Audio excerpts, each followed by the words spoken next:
Selamat malam Bapak Ibu Saudara sekalian, senang sekali bertemu kembali dalam acara bulanan kita Menimbang Abraham Accord.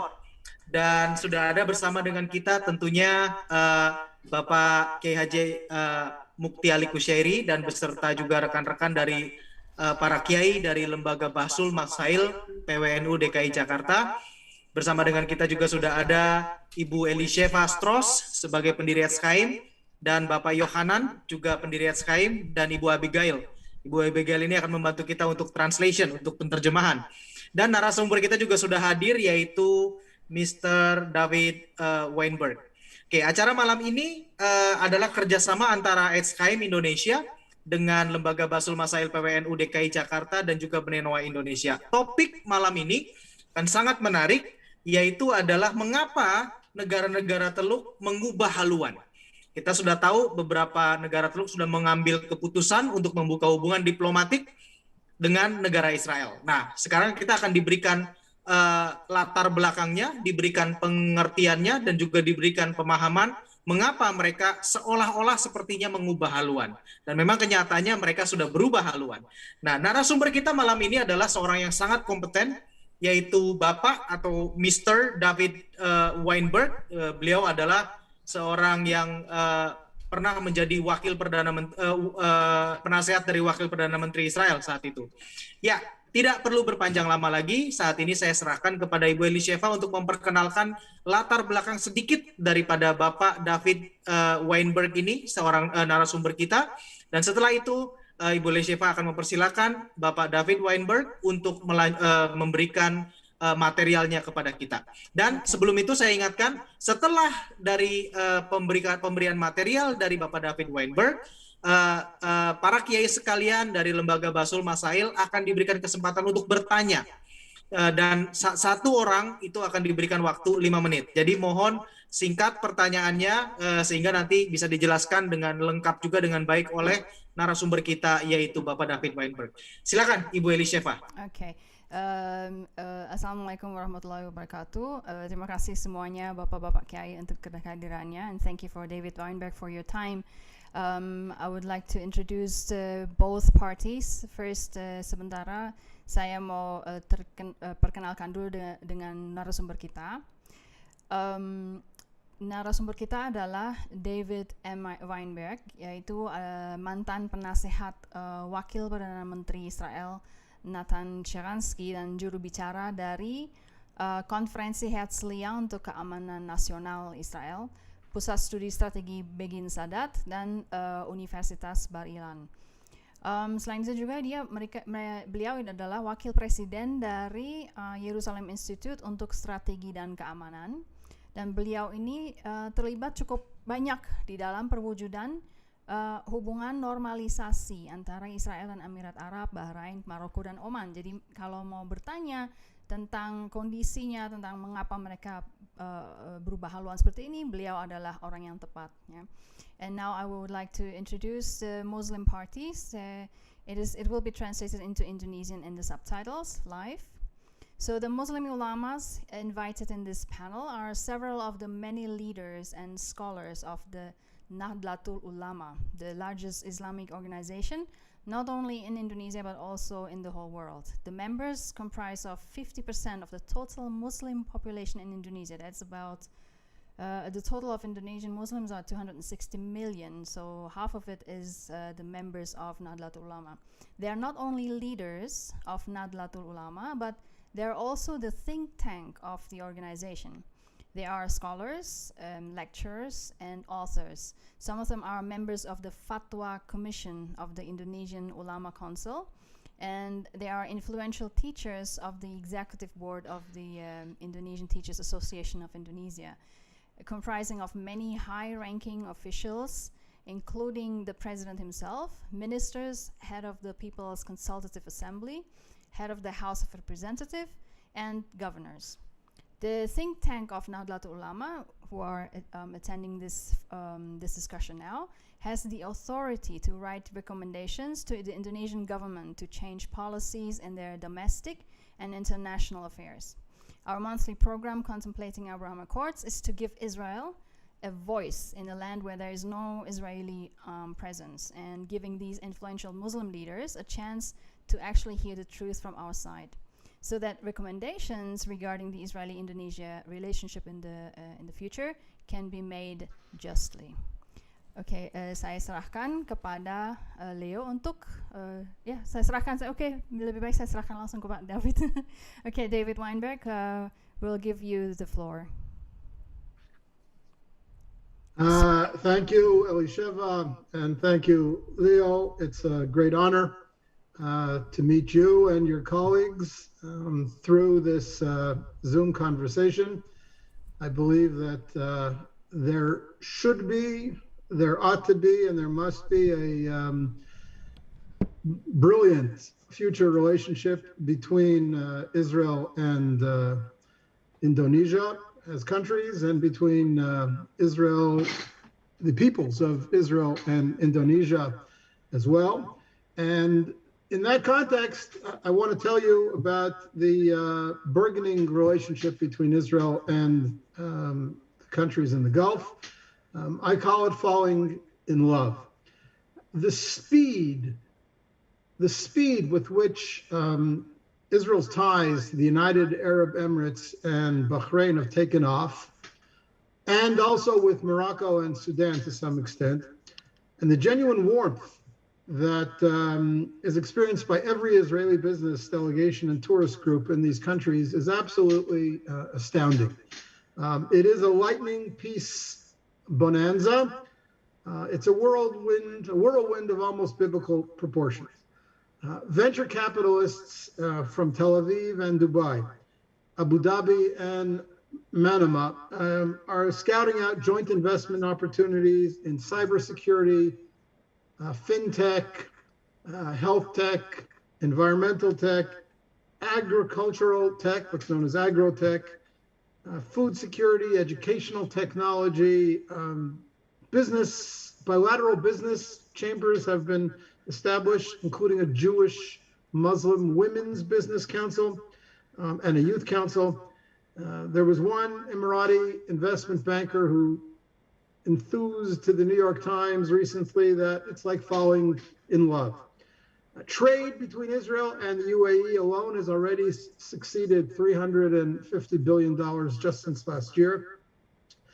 The two countries have signed more than 25 agreements in more than 15 sectors. Academics from Bahrain and the Emirates and Israel are cooperating now in each other's conferences. Two prominent Israeli think tanks, including my think tank, the Jerusalem Institute for Strategy and Security, have signed research partnerships with Emirati institutes.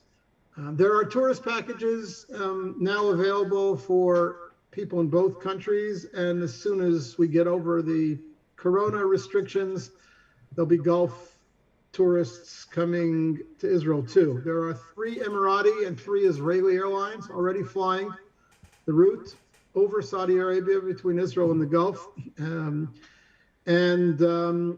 There's now a code sharing agreement for frequent flyers between El Al Israel Airlines and Etihad Airlines of the Emirates. There's a joint Israeli-UAE task force to study ways to boost technological cooperation. There's a tech zone that's been established with over 1,000 members, which invites entrepreneurs, senior businessmen, government officials, and technology companies to come together to discover the talent and resources that the two countries have to share. The Abu Dhabi Investment Office has opened an office in Israel. There is new cooperation in the field of AI, artificial intelligence, where a group called the Group 42 in Abu Dhabi is now partnered with the state-owned Rafael Advanced Defense Systems. It's an arm of the Israeli Defense Ministry to commercialize artificial intelligence and big data technologies.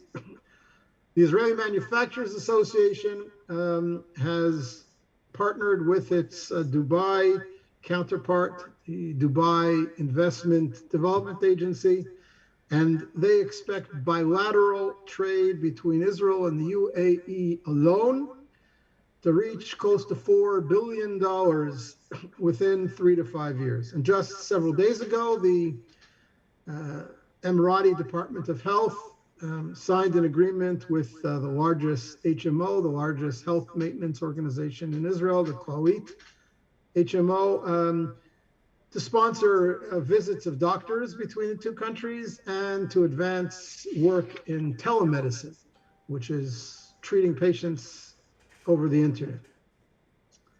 And hundreds of Emiratis in long robes and kanduras and Israelis in kippot, skull caps, gathered last month at a global investment forum in Dubai, co-sponsored by the Jerusalem Post newspaper here in Israel and the Eits Times in Dubai.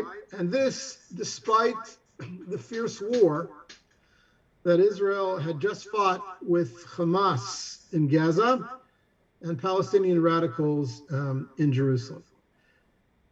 I could go on, but I think the examples I've given are sufficient to demonstrate the fact that there are real beginnings to people-to-people engagement, something that Israel has never enjoyed with the publics in Egypt and Jordan. I think you can say that the sand curtain between Israel and the Arab world has fallen, much like the Iron Curtain that fell between the democratic and communist worlds 30 years ago. And I think it's important to note that the pursuit of peace with Israel by the Gulf states and the Moroccans and Sudanese as well in Africa appears to be genuine. It's backed by a discourse of religious moderation and broad-mindedness that is deep and admirable. It's a discourse of reconciliation brought to the fore by the Abraham Accords that were brokered by the previous US administration, the Trump administration. And by specifically referencing the Abrahamic roots, the common heritage of Muslims and Jews through Abraham, the biblical figure of Abraham, in the founding document of this process of normalization of tides, by calling these various peace treaties the Abraham Accords, they implicitly acknowledge that Jews are a biblical people, indigenous to the land of Israel. And this is a revolution. This is a real revolution. It's a rejection of the ongoing radical Palestinian campaign to deny and even criminalize the Jewish people's historic rights in Israel. This is an absolute revolution. I'll go even further.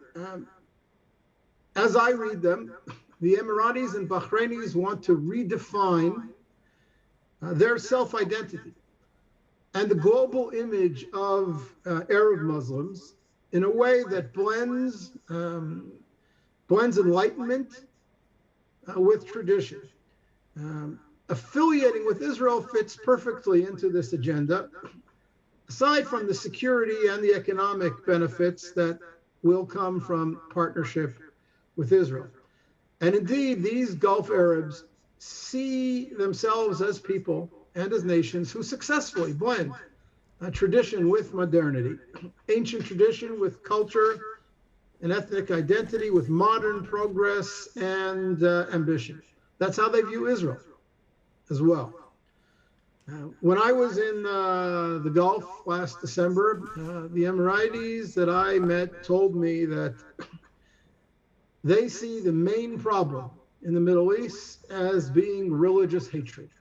Religious hatred has become a political currency, a hypocritical and volatile currency.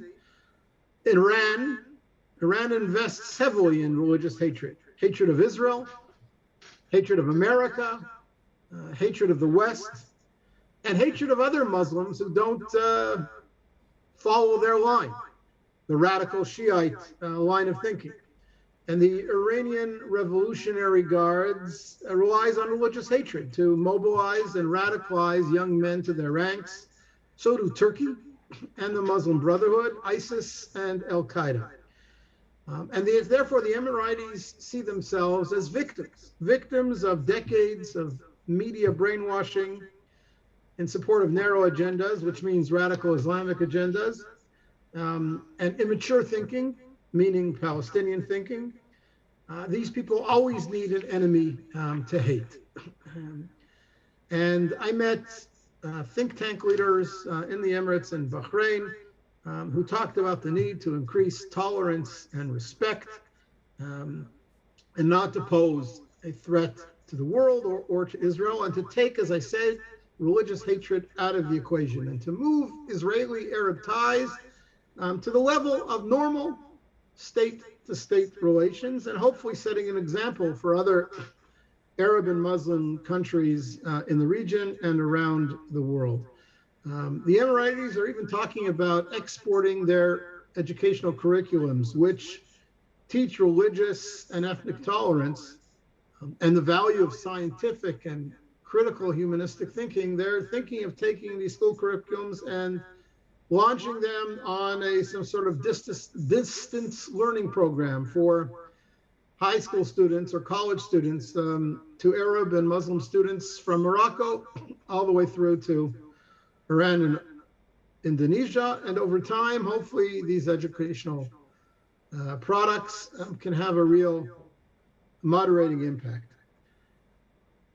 Now, I think it's important to recognize that not everybody around the world has been so welcoming and enthusiastic about the Abraham Accords and Israel's new ties with the Gulf countries. For the very hard left, the extreme left, they find it hard to accept that Israel is a force for good and for security and for knowledge and for prosperity and for stability.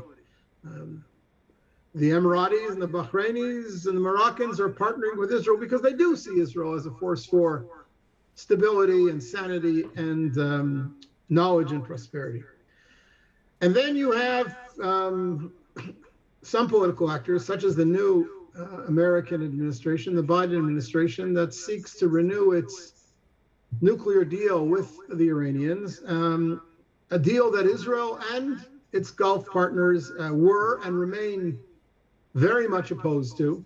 In fact, a common front against nuclear Iran and the hegemonic designs of Iran on the entire region remains a glue that underlies the relations between Israel and Gulf countries. And the Abraham Accords get in the way of the American rush to reconcile with Iran. Were the Abraham Accords to grow and expand to other countries, say Saudi Arabia or Indonesia or Kuwait or Oman, that would anger the Iranians. And as a result, it doesn't seem like the Biden administration is prioritizing enlargement or expansion of the Abraham Accords, and that is very unfortunate. And of course, the Abraham Accords somewhat sidelines the Palestinians. You certainly can't argue anymore that the Palestinian-Israeli conflict is the core conflict in the Middle East. It's simply not true. You have Sunni countries partnering with Israel, even though the Israeli-Palestinian conflict remains unsolved. And therefore, there is somewhat of a damper on the Abraham Accords introduced by the new American administration. I'll tell you that, nevertheless, I think that there is tremendous hope for expansion of the Abraham Accords, and the strategic realities are such that Israel's ties with the four countries that we've mentioned, the Emiratis, the Bahrainis, the Moroccans, and the Sudanese, will grow stronger, as will Israel's existing relationships with the Egyptians and the Jordanians, because the juggernaut of peace and the economic and security benefits for all parties involves overwhelm other concerns. And as I said, the desire for peace on the part of these countries is anchored in shared values and a desire to promote tolerism and peace, not just in economic and security, military or intelligence ties. And the more businessmen and tourists from all parties visit each other, and I'm sure it will increase dramatically once Corona restrictions fade away, the more we have people going back and forth, the more people-to-people engagement there will be, and the more cemented in reality these accords will become. So Israel is very optimistic about these peace accords, and it looks forward to expanding them to other countries in the Arab and Muslim world. Israel certainly has what to offer in tangible economic benefits, even though the size of Israel compared to the size of Indonesia is something that can't be compared. Indonesia is so large, and yet there are so many areas of our economies that we can benefit from. It's a shame that Israelis now fly to India and to China to do business extensively and bypass Indonesia. I hope the day will come soon enough that will no longer be the case, but there will develop a mutually beneficial diplomatic, economic partnership between Israelis and Indonesians. I'll stop there and be glad to take any questions you may have for me or respond to comments that any people on this call may wish to make. So thank you again for inviting me, and I'm happy to pursue the discussion with you. Okay, thank you so much, Mr. Weinberg. What a very beautiful explanation, and definitely we should be, as an Indonesian, and especially for the government later on, hopefully they will forge together the mutual relationship and diplomatic relationship. Jadi Bapak Ibu Saudara sekalian, baru saja Mr. David Weinberg sudah memaparkan apa yang menjadi bahan yang perlu dipaparkan. Sangat luar biasa sekali bagaimana benefit-benefit ataupun keuntungan-keuntungan yang didapatkan baik dari sisi ekonomi, dari sisi kebudayaan, dari sisi bisnis, dari sisi security yang bisa didapat oleh negara-negara yang sekarang sudah menjalin hubungan dengan Israel, dan mereka sangat-sangat menikmatinya. Nah, sekarang tinggal bagaimana Indonesia. Mudah-mudahan kita segera bisa mematerialisasikan hubungan ini. Baik, sekarang kita buka acaranya. Topik selanjutnya yaitu adalah tanya jawab, dan saya berikan kesempatan pertama seperti biasa kepada rekan saya yang terhormat Bapak Kiai Haji Mukti Ali Kusyairi. Silakan Pak Kiai Mukti, jika ada yang ingin ditanyakan terkait dengan pemaparan materi dari Bapak Weinberg yang barusan kita dengarkan. Waktu dan tempat saya persilakan Pak Kiai, 5 menit. Ya, terima kasih. Selamat malam untuk orang Indonesia, selamat siang ya, atau sore nih di Israel. Sore. Ya, selamat sore Pak David Weinberg dan Ibu Elisheva. Semoga kita senantiasa diberi kesehatan selalu dalam situasi krisis kesehatan COVID-19 ini ya. Amin. Saya menikmati sekali penjelasan dari Pak David. Pak David ini saya melihatnya orang lapangan, artinya bukan sekedar orang yang bekerja di atas meja, tapi juga bekerja di lapangan, berdiplomasi dan tahu betul di lapangan, realitas yang ada di lapangan. Nah, saya dalam hal ini ingin bertanya, tadi yang dijelaskan oleh Pak David itu buah dari normalisasi yang akan didapatkan oleh masing-masing pihak, baik Israel maupun negara-negara yang disebutkan tadi. Buah atau ya apa yang dipetik, apa yang dipanen nanti hasil dari normalisasi itu. Nah, tapi saya belum mendapatkan penjelasan tentang dinamika proses seperti apa dinamikanya sebelum normalisasi itu terjadi. Yang pertama, tentu saja mungkin ada semacam ada ketegangan kah, ada mencari chemistry, mencari titik temu, mencari pola, lalu kemudian mungkin juga misalkan ada perasaan dari 4 negara itu, ada perasaan kalau di lagu Indonesia itu ada benci tapi rindu, gitu. Lalu kemudian ternyata setelah dari benci tapi rindu, lalu kemudian menjadi jatuh cinta tadi itu ya. Nah, itu benci tapi rindu itu maksudnya gini, mungkin kebencian itu sebenarnya Pak David adalah perasaan cinta yang tak tersampaikan, betul nggak? Nah ini mengapa mereka lalu kemudian menghilangkan kebencian itu menjadi jatuh cinta? Nah, kenapa mereka benci? Lalu tadi sudah saya catat ada moderasi keagamaan, ya kan, ada lalu kemudian keuntungan-keuntungan yang akan dapat.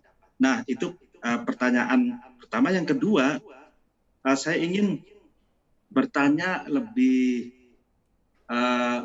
agak sedikit tajam lagi bahwa di kawasan Timur Tengah itu seperti kita ketahui bersama penuh dengan konflik. Di sana ada ISIS yang sudah dijelaskan, di Suriah sama di Suriah sama di Irak ya. Lalu kemudian konflik antar anak bangsa di sana, oposisi dengan pemerintah, lalu kemudian Libya juga seperti itu. Lalu pokoknya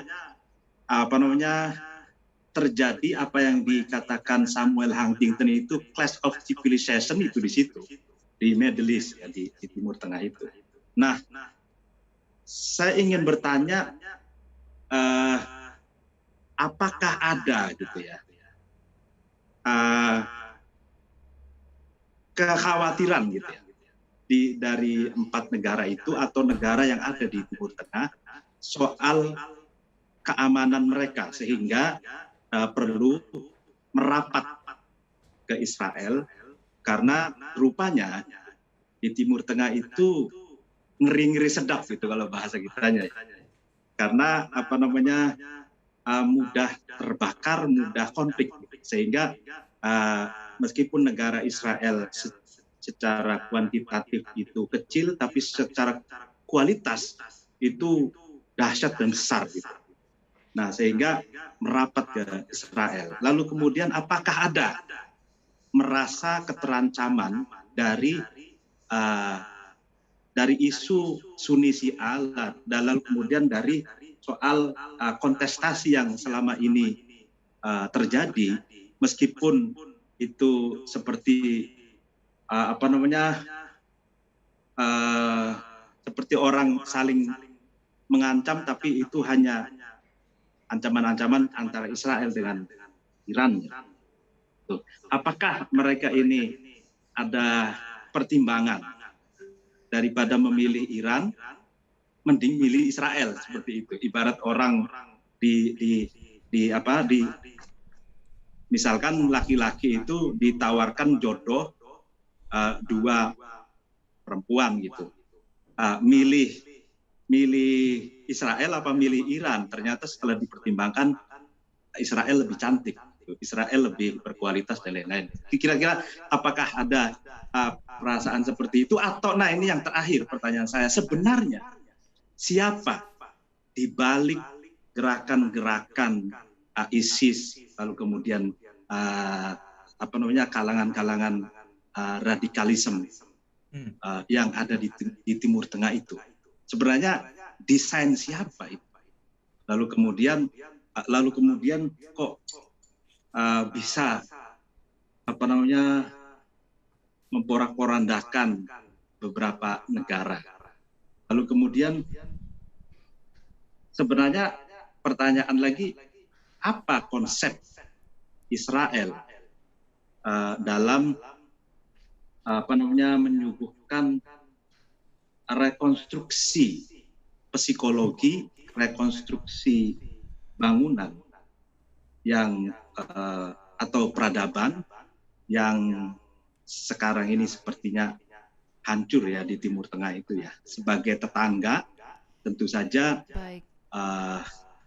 itu pastikan ada pikir-pikir kok tetangga saya ini berantakan gitu, broken home gitu ya misalkan. Baik Pak, kalau kebanyakan pertanyaannya nanti dia pusing. Banyak sekali. Kita fokuskan. Itu aja pertanyaannya. Ya, kita fokuskan dulu kepada yang Abraham Accords ini. Please go ahead, David. Do you want anybody to you got the questions? You want us to repeat it or? Yeah, I think the gentleman's questions were clear in the rough translation that I'm reading on screen, so I'll be glad to respond. I have 4 points I'd like to make in response to the 2 or 3 questions that you posed. First of all, I think there is indeed a grand strategic restructuring of the Middle East and the Arab world underway. And Israel's argument is that the basic fault line in the region is no longer the Arab-Israeli conflict or Arabs in conflict with Israel, but rather it's the moderate Arabs in the region, primarily Sunni Arab countries, partnering with Israel against the radical forces in the region, which are largely Shiite, meaning Iranian-led forces, but also Sunni forces such as ISIS and Al-Qaeda. And when you look at the Middle East with this new prism in mind, where the moderates are partnering with Israel, or Israel as a moderate country seeking stability and peace is partnering with Arab countries to together form a common front against Islamic radicalism. That is a whole new way of looking at the region, and it's very important that both leaders in the region and Western European and North American leaders come to understand how the region has changed in this way as well. Now, you're right that there was a long process here. It wasn't that the Trump administration swept into office and within 5 minutes managed to arrange peace accords between Israel and Abu Dhabi, Manama, and Fez. Israel has had under the table covert ties with these countries for perhaps 2 or even 3 decades. They weren't public, They weren't official, and yet Israel's had a representative office in Dubai for 2 decades, and slowly businessmen and academics and security and intelligence officials got to know each other very quietly, as we say, under the table as opposed to over the table or on the table. And the two sides, or the many sides, built up relationships of partnership, particularly business partnership, and trust on the security and intelligence. So yes, it does take time until the sides understand each other and feel comfortable with one another to go public. So that's my second point. I also want to relate to the Palestinians and Iran. I think it's worth noting in our conversation that the Abraham Accords passed their first real stress test during the recent Israeli-Hamas conflict and the Israeli-Palestinian conflict in Gaza and Jerusalem. Gulf and Moroccan leaders issued some harsh condemnations of Israel for its tough police response to Arab riots on the Temple Mount, on Haram al-Sharif. But no Abraham Accords country did more than protest. None withdrew their ambassadors from Israel. None slowed the pace of their economic ties. Neither the UAE, Bahrain, Morocco, or Sudan really criticized Israel for striking hard at Hamas in Gaza. In fact, they probably quietly cheered Israel on because Hamas is an enemy of peace with Israel, and Hamas is an enemy of Arab peace with Israel. The Emirati foreign minister called for urgent dialogue for peace. In short, none of the Abrahamic Accord countries added to the diplomatic pressure on Israel in any substantive way. If there is any real shadow hanging over the future of Abraham Accord type relationships between Israel and Arab countries, it's not the Palestinians, which frankly seem incapable of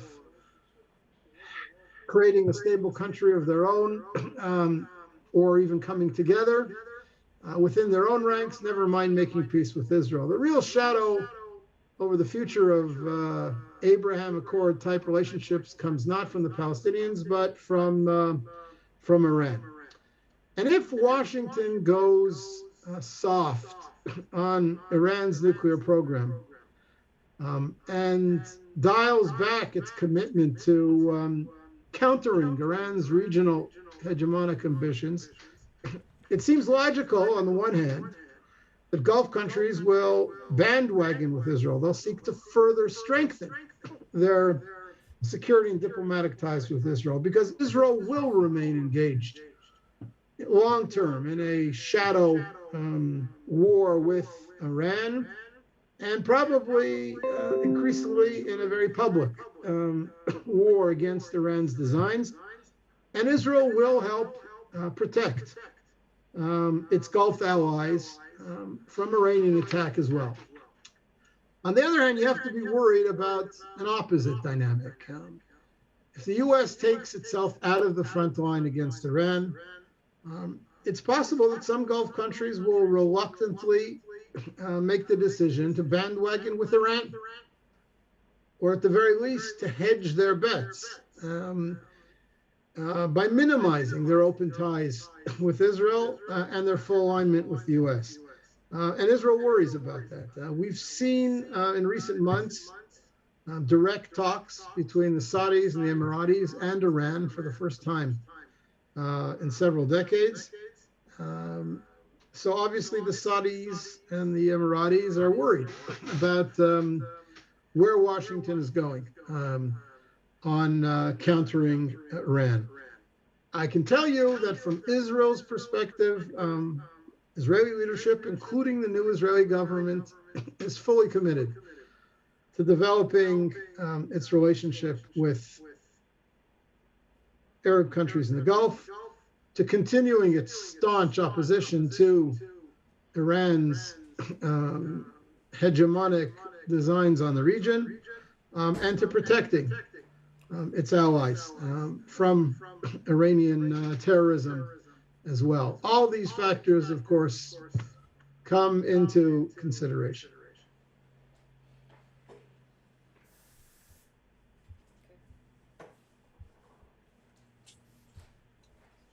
Oke, baik. Saya harap penjelasan dari Mr. David Weinberg bisa diterima dengan baik oleh Pak Kiai Mufti dan rekan-rekan semua. Nanti pada gilirannya mungkin kita akan bisa kembali kepada Kiai Mufti lagi jika pertanyaan dari dua Kiai lainnya sudah kita akomodir Kiai. Sekarang saya akan menuju kepada yang kedua, yaitu yang akan terlibat dalam diskusi kita, yaitu Kiai Roland Gunawan.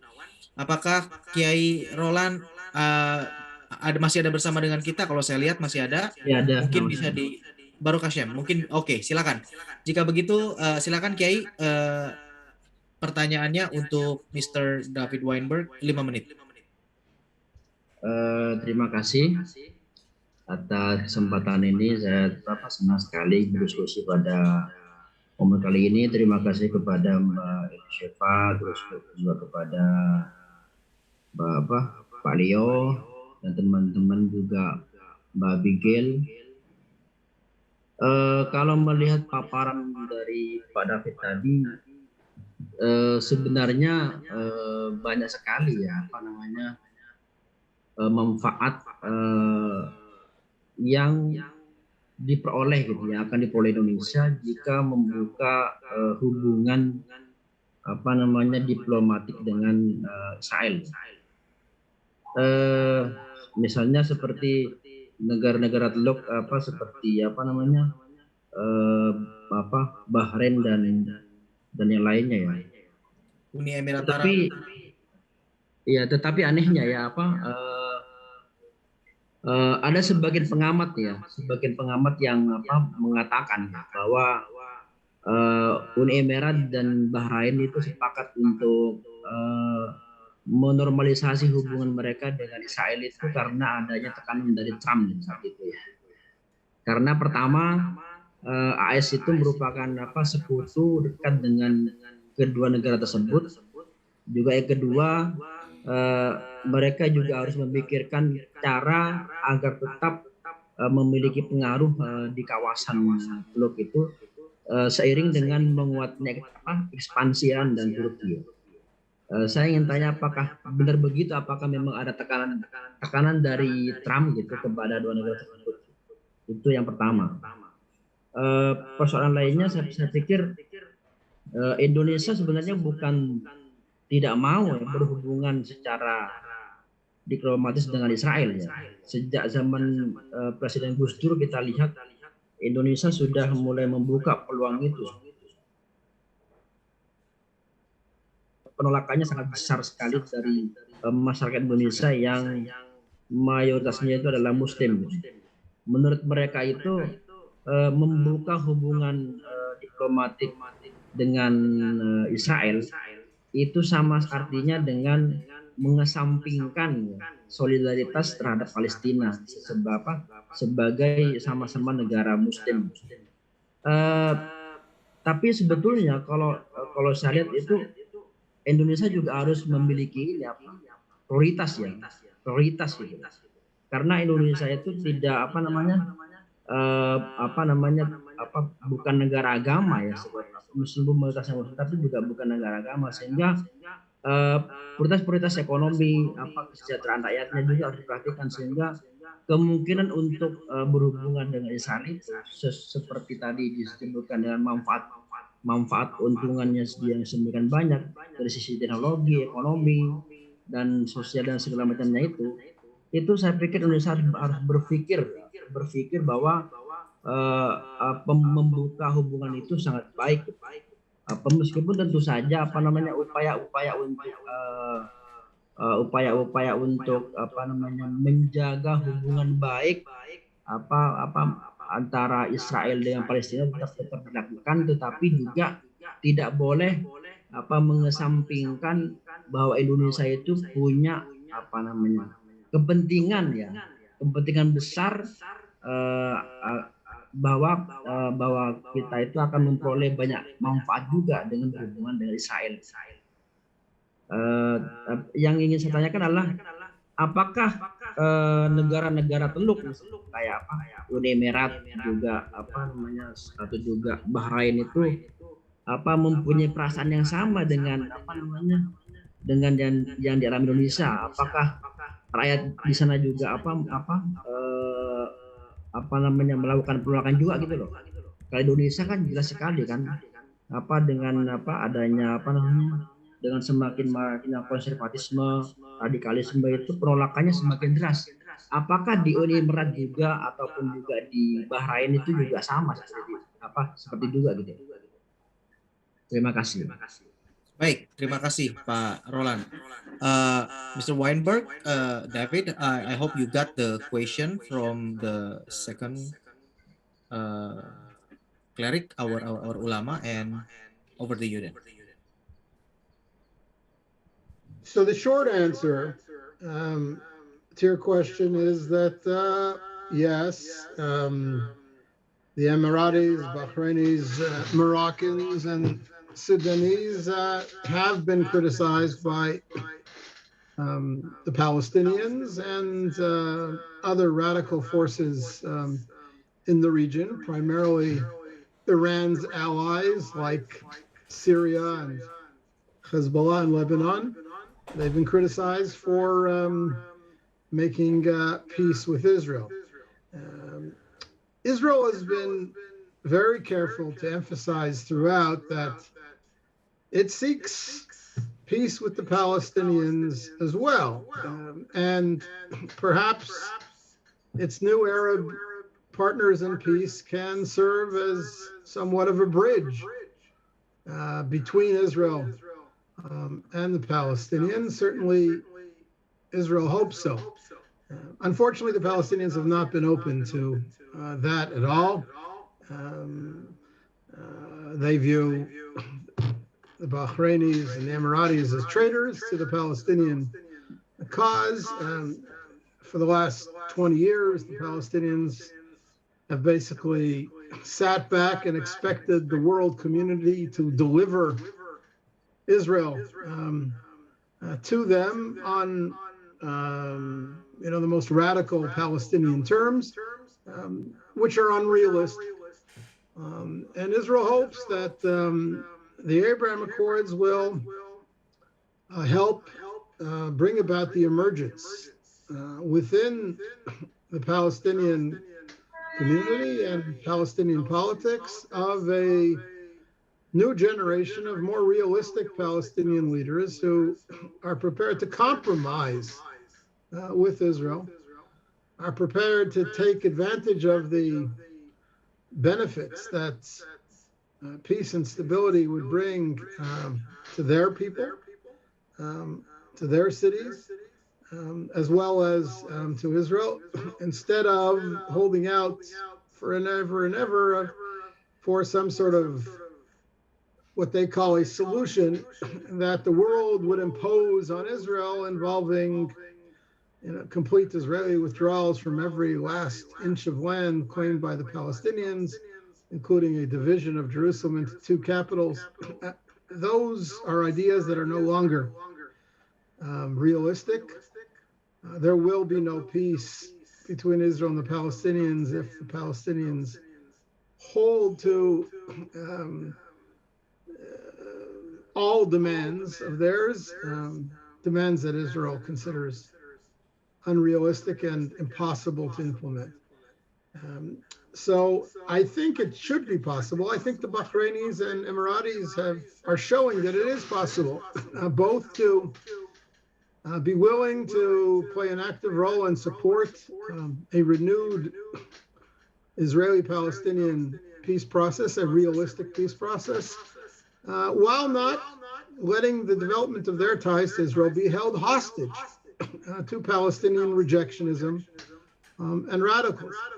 The Bahrainis and Emiratis say openly, I heard it myself, they say it in their media, that they're not willing to wait any longer for moderation and political maturity to emerge in the Palestinian community. They're prepared to play a role in helping bring that about, but they're not prepared to have their national interests be held hostage to Palestinian rejectionism forever and ever.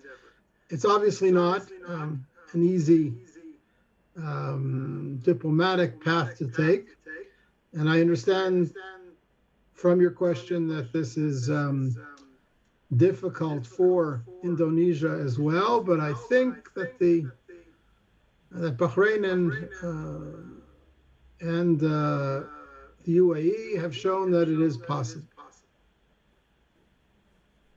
Okay, so thanks for the answer, Mr. Weinberg. But there is one question that might be you haven't touched that, because the first question is there any pressure from President Trump at that time?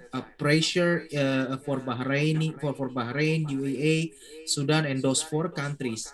Pressures in a negative way. How do you respond to that? Is that true?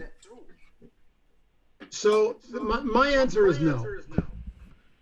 Clearly, the Trump administration played an important role in bringing about the Abraham Accords.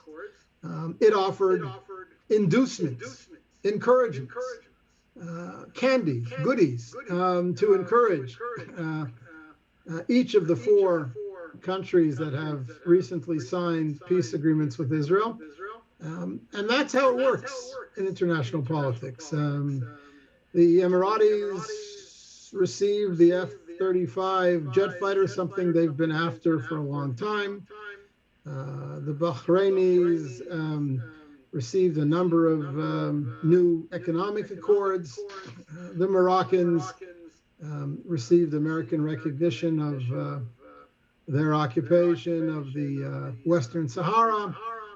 The Sudanese were taken off the list of American countries that sponsor terrorism and promised significant aid packages. None of that, in my mind, none of that diminishes the worthiness of the peace accords. Peace is best brought about not just by empty positive sentiment, but also by interests, political interests, hardcore economic, diplomatic, military and security interests. That's what will guarantee that these accords last.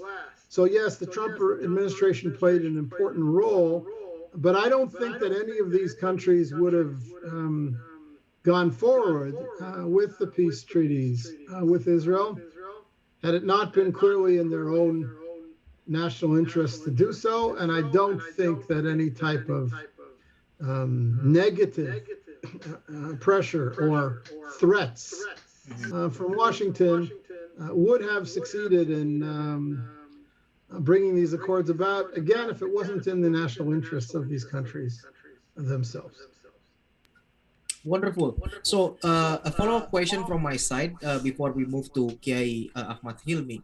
How about Saudi? How do you see Saudi will place here? Will they be also join the bandwagon of Abraham Accord soon, or how long it is, or when and how about the Saudi? So that is an excellent question. And I could just as easily turn the question around and ask you, help me understand Saudi Arabia, and help us get a sense of, how far away or how close might Saudi Arabia be to making a public step towards Israel. Now, I think it's obvious to everyone, certainly it is to Israel, that Bahrain and the UAE would not have dared to sign their peace treaties with Israel without what we call a green light, without the approval of Saudi Arabia. And all these business and tourist delegations could not be traveling back and forth without Saudi permission to fly over Saudi Arabia, which is another very new development and a clear sign that Saudi Arabia wants to see these relationships develop. And I think most analysts believe that the Crown Prince in Saudi Arabia, Mohammed bin Salman, MBS as he's known in short form in the West, is very positive about moving forward. But Saudi Arabia is a complicated country with very conservative religious clerical elite and thousands of princes, and it's hard for Israel to have a good sense of what the internal dynamics are in Saudi Arabia. So I don't want to speculate about them. I'd be glad to hear your analysis of where the Saudi royal courts and the various factions within Saudi Arabia might be going. Saudi Arabia is, of course, a much bigger country, not just in physical size, but also in terms of its population than the Emirates are or Bahrain is, and that must have some role to play in Saudi calculations as well. I would like to believe that over the next 5 to 10 years, Saudi Arabia would make a next public move towards Israel into some level of open diplomatic ties. I'm told that behind the scenes, under the table, there's a close working relationship between Israel and the Saudis today, particularly on issues of security and intelligence and countering Iran. When will Saudi Arabia be ready to make a next step and more openly, publicly, embrace ties with Israel is a very good question, and I don't have a better answer to give you than the one that I just offered. I'd be glad to hear analysis from experts in Indonesia on this issue. Oke, wonderful, thank you. Jadi Bapak-Bapak sekalian, tadi jawabannya dari pertanyaan saya, bagaimana dengan Saudi? Ini Pak Weinberg juga tidak bisa memberikan jawaban karena justru mungkin beliau juga meminta bantuan dari kita. Jika memang kita ada yang ahli tentang Saudi Arabia, mungkin bisa memberi masukan kepada beliau bagaimana untuk mendekati dan segala macam. Jadi nanti mungkin para kiai bisa, jika memang ada, silakan disampaikan di forum ini atau nanti pada saat yang akan datang. Oke, tanpa berpanjang-panjang, saya berikan kesempatan berikutnya kepada Kiai Ahmad Hilmi. Silakan Pak Kiai untuk menyampaikan pertanyaannya. 5 menit Pak Kiai. Ya, terima kasih Pak Leo, Ibu Elisheva, terima kasih juga Pak David yang saya hormati, dan para Kiai, Pak Kiai Ali dan Pak Kiai Roland yang luar biasa. Saya ingin berkomentar soal Saudi juga sebenarnya. Negara ini ya, sebagai sebuah wilayah yang penduduk mayoritas muslim itu telah lama mentransfer, problemnya adalah mentransfer pandangan-pandangan keagamaan yang radikal.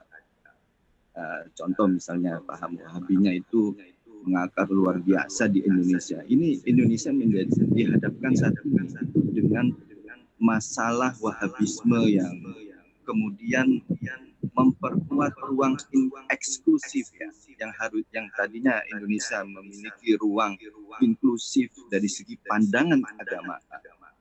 Nah, dalam 20-30 tahun terakhir justru transfer paham radikalisme dari Saudi ini juga menjadi masalah di Indonesia, yang pada akhirnya banyak sekali kelompok-kelompok eksklusif di Indonesia. Mungkin saya ingin memberikan masukan atau ya sedikit masukan untuk teman-teman kita di bapak-bapak pembuat kebijakan di Israel, mungkin bisa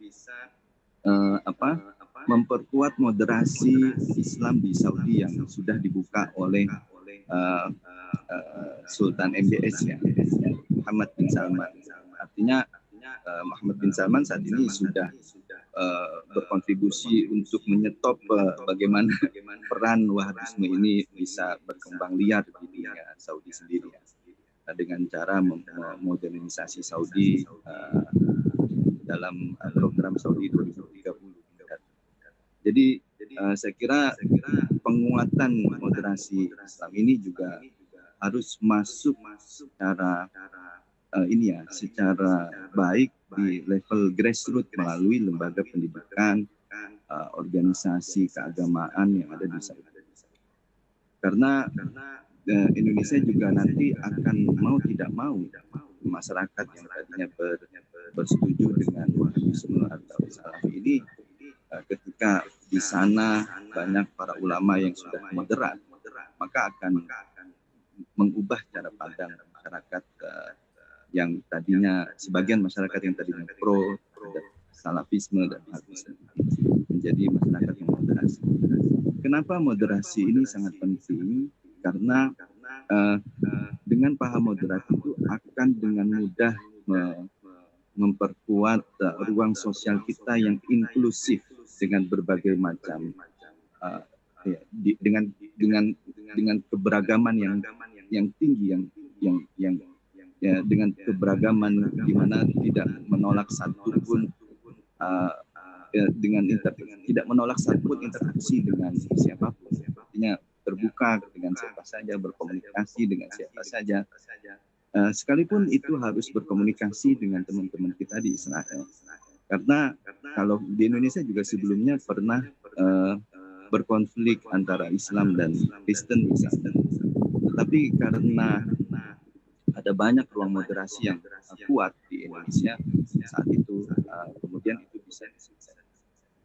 Nah, saya harap juga ini bagian paling penting ya, bagaimana mendekonstruksi Wahabisme atau Salafisme di Arab Saudi. Karena setiap tahun melalui haji, umroh itu transfer pengetahuan Salafisme itu dilakukan. Ini mengerikan karena dengan semakin kuat Salafisme, kemudian narasi memperkuat narasi radikalisme juga.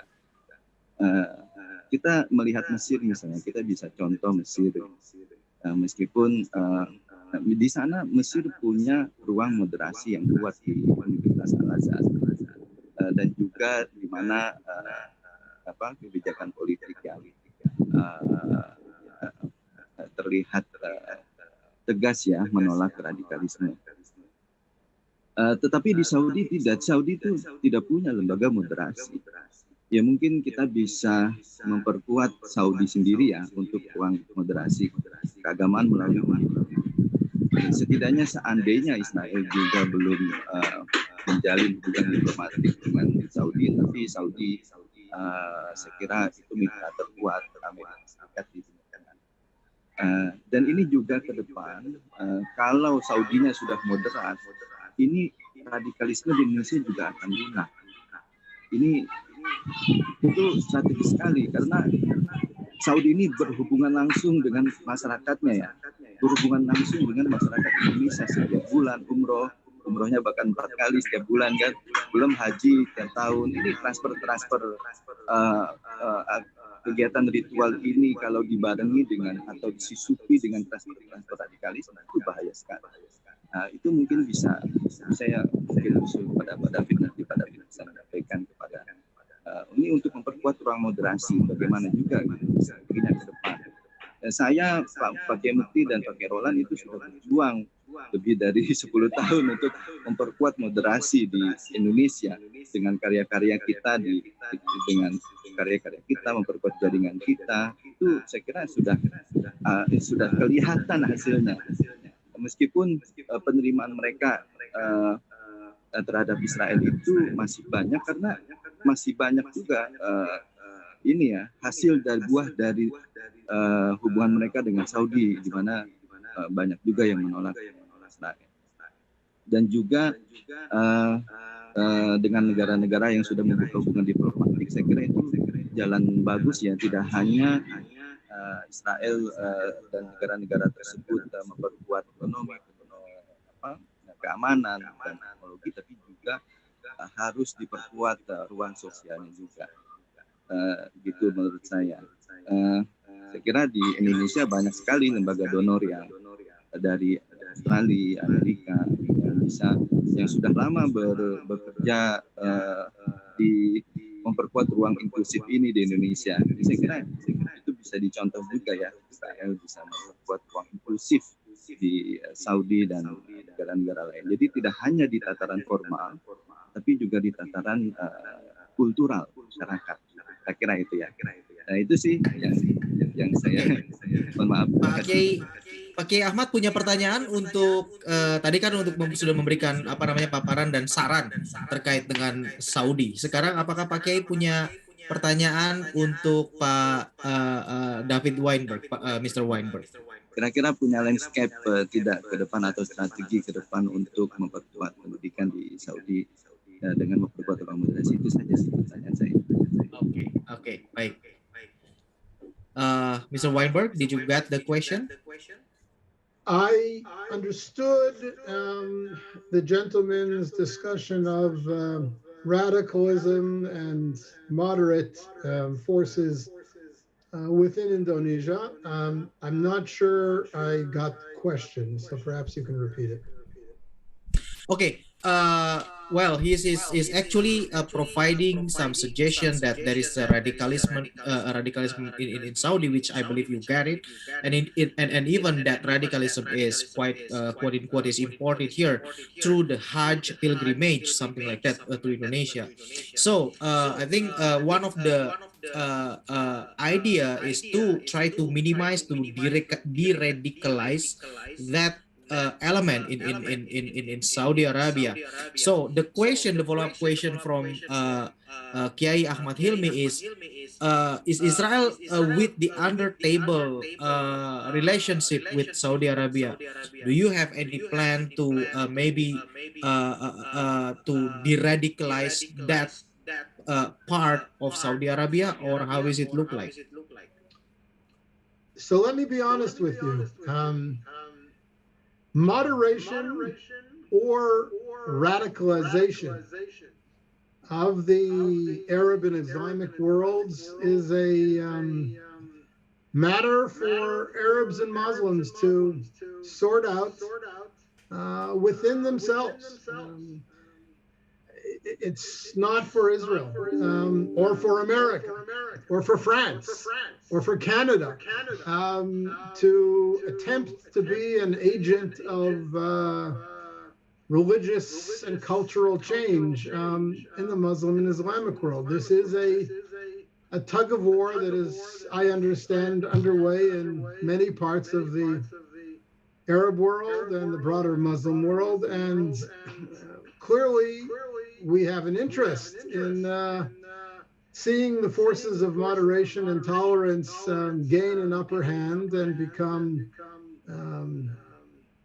the majority opinion leader. But this is a battle that ultimately you have to fight for yourselves. There is clearly Israel can do its part by seeking to moderate the conflict with the Palestinians, to be shown as treating its own Arab population within Israel better than ever. There are certain things that Israel can do to make it easier for moderates in the Arab world to overcome their more radical internal adversaries. But ultimately, this is a battle that you have to fight for your own countries and for your own religion.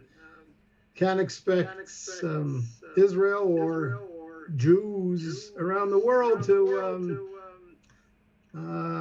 go to battle with radical Islamists. There are Jewish organizations around the world, beginning with the World Jewish Congress and the Simon Wiesenthal Center and the American Jewish Committee and others that have been active in reaching out to countries in the Arab world, such as Morocco and Indonesia in recent years, and creating a dialogue that will that helps those people in Indonesia who seek a new relationship with the Jewish people to gain a better understanding of what it is that most concerns us. But in the end, it's your battle to fight, and I hope I mean the forces of tolerance and broad-mindedness and critical scholarship and moderate thinking win the day. I wish you luck for us all. Wonderful, thank you. Ibu Elisheva, shall I go over to Pak Kiai Mukti for the last question maybe? Do we still have time? Are we okay with that? Yeah, we still have 15 minutes, but before we go back to Pak Mukti, I'd like to ask you a question from myself though. Who do you think is the next, who does Israel think that is the next country that will join the Abraham Accords? Who's the closest possible? I heard somebody says Indonesia, but I'm not sure. What do you think? It may be an additional country in Africa. It may be an additional country in the Gulf. I do not have any solid indications that it's likely to be Indonesia, although that would be wonderful. I don't know the answer to your question. Oke, Pak Kiai Mukti, silakan Pak Kiai. Jika ada yang mau ditambahkan tadi terkait dengan mungkin ada pertanyaan yang belum diucapkan atau belum disampaikan, silakan. Terima kasih. Enggak sih, cuman saya lihat Pak Leo pakai belangkon bagus sekali itu. Jadi saya sih intinya ini bagaimana gitu loh, bagaimana Abraham Accord itu berhasil dipraktekkan dalam kenyataannya, bagaimana proses perjuangannya sampai tanda tangan perjanjian, lalu kemudian buahnya. Jadi sehingga ini menginspirasi negara lain atau think tank atau komunitas-komunitas seperti kita ini belajar bagaimana sih proses proses berdarah-darahnya, proses jatuh bangunnya, diplomasi membangun dari tadi itu kan di bawah meja kan, hubungan dengan 4 negara itu di bawah meja, lalu kemudian tadi ada faktor mendapatkan lampu hijau dari Arab Saudi, karena kan di Teluk itu sebenarnya yang punya kekuatan tanda kutip agak powerful itu kan Saudi gitu.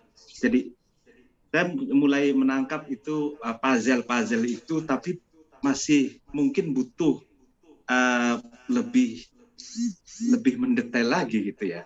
Biar maksudnya kalau kita ingin mengambil inspirasi dari perjuangan ini gitu, setidaknya kita dapat gambaran polanya gitu. Jadi kayak ibarat kita bikin baju itu kan ada pola gitu. Sudah ya, ada polanya. Ya, jadi kita bisa punya gambaran yang lebih jelas gitu. Pola perjuangan gitu, pola perjuangan menuju normalisasi itu gitu. Apakah misalkan dari semua aspek gitu ya, dari semua aspek, bukan hanya dari aspek politik, tapi aspek-aspek budaya, moderasi dan lain sebagainya. Sebenarnya itu saja, mungkin itu yang sebenarnya, karena kan kita kan ini Ibu Eli, kita kan ingin mengambil inspirasi ini kan sebenarnya.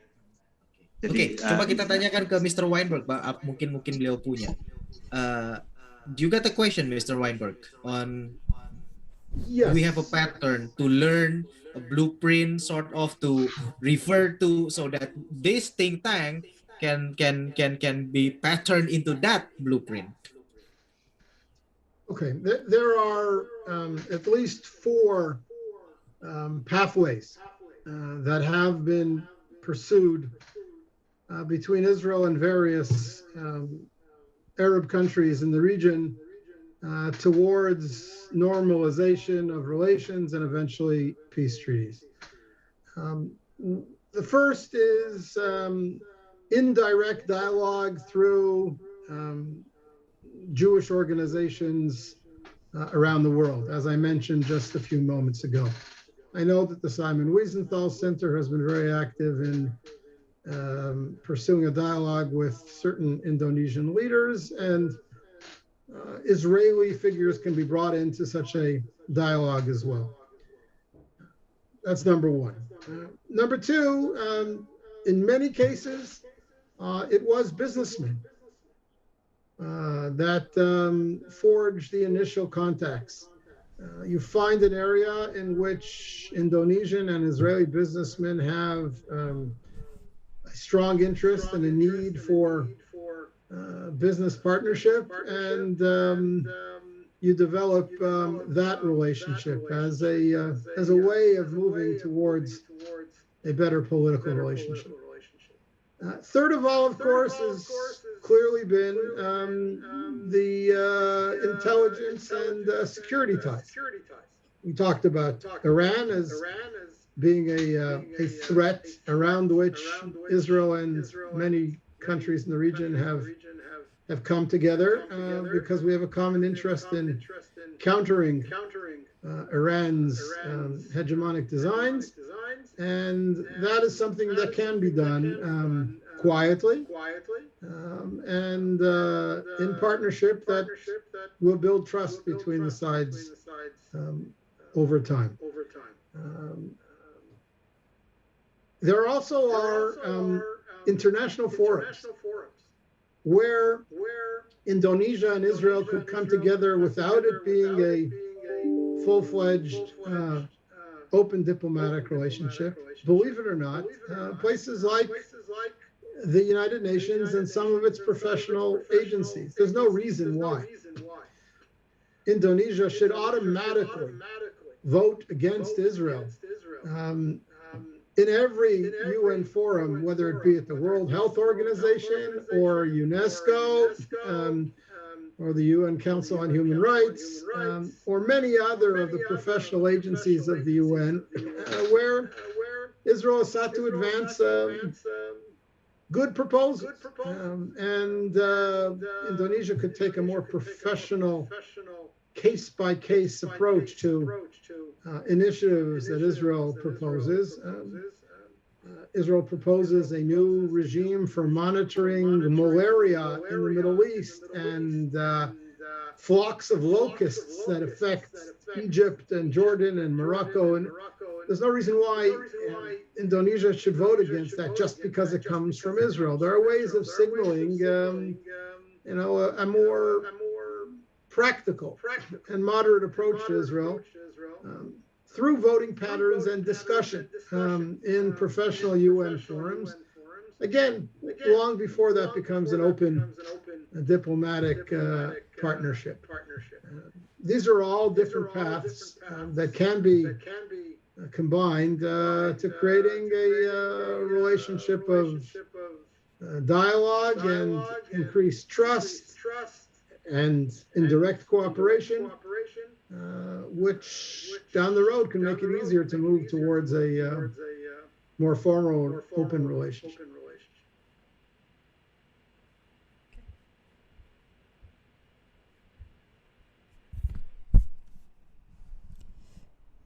Leo, you're muted. Yes, can't hear you.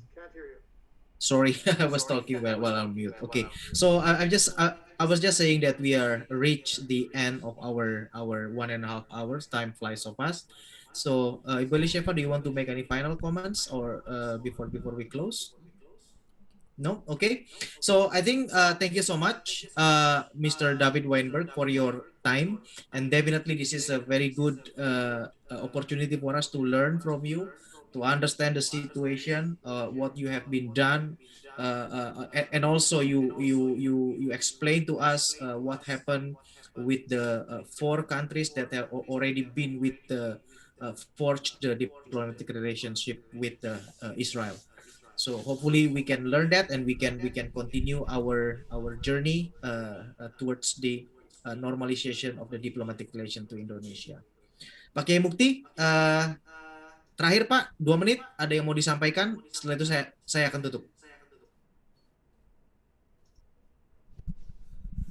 Oke, sebentar saya cuma tambah sedikit. Diskusi ini bisa dimungkinkan untuk diadakan atas sponsor dari ITS Technologies, sebuah perusahaan distributor social energy equipment yang berbasis di Inggris. Ya, Pak Mukti untuk terakhir. Ya, silakan Pak Mukti, 2 menit Pak, closing remark. Oh ya, terima kasih. Terima kasih Pak David Weinberg. Kami sudah mendapatkan informasi dan mendapatkan pelajaran dari Pak David. Semoga kita bisa berjumpa kopdar ya, ketemu langsung, biar kita bisa ngopi bareng di Israel. Nah, jadi terus terang ini sangat penting, dan